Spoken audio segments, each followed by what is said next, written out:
जय सच्चिदानंद। हमारी माइंड में और बॉडी में अंतरस्रावी ग्रंथियां और बहिस्रावी ग्रंथियों की संरचना और कार्य प्रणाली को देखते हुए शोधकर्ताओं ने इन्हें जादुई पिटारियां माना है। यह ग्रंथियां न केवल मनुष्य की शारीरिक बनावट में योगदान देती है, उनके चेतन और अचेतन मस्तिष्क को रहस्यमय ढंग से प्रभावित करती रहती है। शरीरगत जीव कोशों को काया की सबसे छोटी इकाई के रूप में देखा जाता है। जीव कोशों, सेल भी कहते हैं उनको।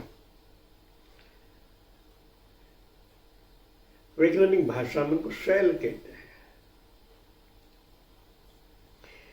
देखा जाए तो मनुष्य के शरीर में इन जीव कोशिकाओं का समुद्र ही भरा पड़ा है, जिनका 65% भाग जलीय होता है और उसमें साइटोप्लाज्मा, प्रोटोप्लाज्मा, नाभिक जैसे जैविक तत्व तैरते रहते हैं। इन तत्वों के निर्माण में carbon, hydraulic, oxygen, nitrogen, phosphorus आदि तत्व भाग लेते हैं। शरीर शास्त्र के अनुसार मानवीय काया में 6 नील खरबों कोशिकाएं हैं। वैज्ञानिक के अनुसार इनमें निर्माण में भाग लेने वाले तत्वों की तथा निर्मित कोशिकाओं की सम्मिलित संयुक्त ऊर्जा का मापन भौतिक उपकरण के माध्यम से किया जाना संभव नहीं है। जीव कोशों के साइटोप्लाज्मा के मध्य में उनका भी एक मध्यवर्ती नाभिक होता है। एक नाभिक में 23 या 24 जोड़े गुणसूत्र कॉस्मोस होते हैं, जिनकी इकाई को जीन्स कहते हैं।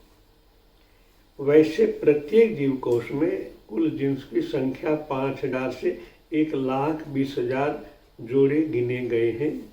इनकी संरचना भी डीएनए, आरएनए जैसे रसायनों से हुई है। यह सूक्ष्मता की परम सीमा है। वंशानुग्रह सारा ढांचा इन्हीं पर खड़ा है। पूर्वजों की अनेक पीढ़ियां की विशेषताएं इन्हीं जीन्स में भरी रहती है और वे समय अनुसार विभिन्न रूपों में प्रकट होती है।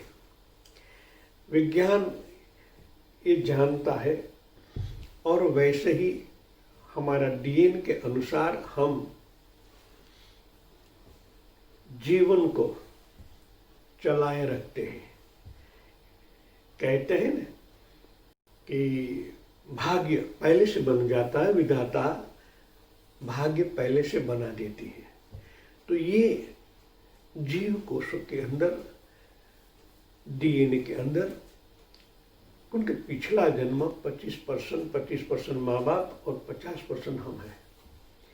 इनके समूची क्रियाओं से चलता है। जब आप चेतन को जान लेते हैं, ईश्वरीय तत्व के साथ आपका तार जुड़ जाता है, तब आप इनके अंदर चेंज करने का एक सत्ता आपको मिलती है। भाग्य में भाई ये अभी जो बालक का पोषण गर्भ में हो रहा है, ये बालिका के रूप में है। यहाँ कॉस्मोस जोड़ियां हैं। 23 की जो संरचना है, आप संकल्प से उनमें चेंज कर सकते हो। जब ये संरचना बनने लगती है, तब आप एक संकल्प से इनकी इकाइयों में थोड़ा बदलाव ला सकते हो, जो कोश कोशिका के अनुरूप ढांचा बनता है बालिका का या बालक का। आपके संकल्प से वहाँ की जो बनावट हो रही है उनके अंदर प्राण के द्वारा थोड़ा चेंज किया जा सकता है, तब टोटली ढांचा चेंज हो जाता है। जो इकाइयाँ कॉस्मिक एनर्जी कोशिकाएं जुड़ती है, अभी बनावट हो रही है, उस बनावट में आप संकल्प से वहाँ की कोशिका को बढ़ा दो या यहाँ की कोशिका को बढ़ा दो, तो जो प्राधान्य रखेगी वैसा ही ढांचा बनेगा। आप संकल्प कर दो भाई पुत्र के कोष में वृद्धि हो, तो ढांचा बदलने लगता है, ये भारी हो जाता है। यहाँ ज़्यादातर जोर लगता है तो वहाँ की संरचना ज़्यादा एक्टिव होती है, यहाँ की कम हो जाती है।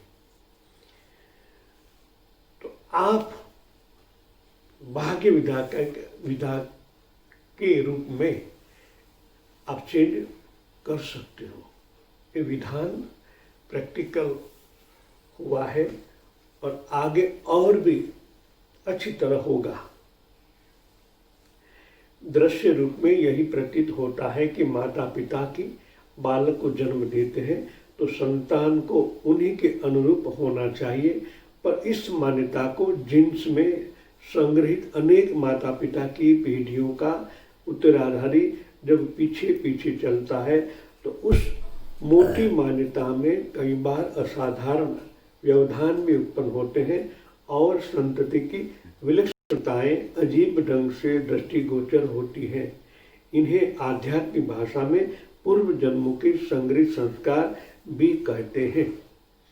हमारे ऋषि ने कहा है कि 25% तो आगे का आता है और 25% माँ बाप उन पीढ़ी के संस्कार उसमें अंकुरित होते हैं, तो बालक उसी गुण धर्मों को लेकर ही आता है और खुद को ऐसे ही ढालता है, ऐसे ही बनता है। चेंज करना हो तो उसकी मूल तत्व मूल इकाई तक जाना पड़ता है। वह प्राण रूपी प्रकाश से आप चेंज कर सकते हो। तभी कहा है आप ही परमात्मा के अंश हो। जब ये शक्ति प्राप्त होती है तब मनुष्य को अनुभव होता है, हाँ मैं ही ब्रह्म हूँ, मैं ही परमात्मा का अंश हूँ। ये तसल्ली होने से इनकी स्वीकृति आपके रग रग में फैलने लगती है और आपके अंदर की खरबों कोश कोशिकाएं नाभिक तक ये पैगाम पहुंचता है। जैसे सत्ता परिवर्तन होता है तो हर जगह उनकी चलाने की रीत के हिसाब सबको चलना पड़ता है। इसी तरह आपके अंदर जब ये स्वीकृति आ जाती है मैं ब्रह्म हूँ, तब ये पूरी बॉडी के एक एक इकाई में पहुँचती है, नाभिक तक पहुँचती है और आणविक चेंज होने लगता है और आपका शरीर भी चेंज होता है। आपका स्थूल सूक्ष्म कारण महाकारण चेतन और विराट सातों चक्र में और सातों शरीर में बदलाव आ जाता है। इनको ही परमात्मा की अनुभूति कही जाती है। जय सच्चिदानंद।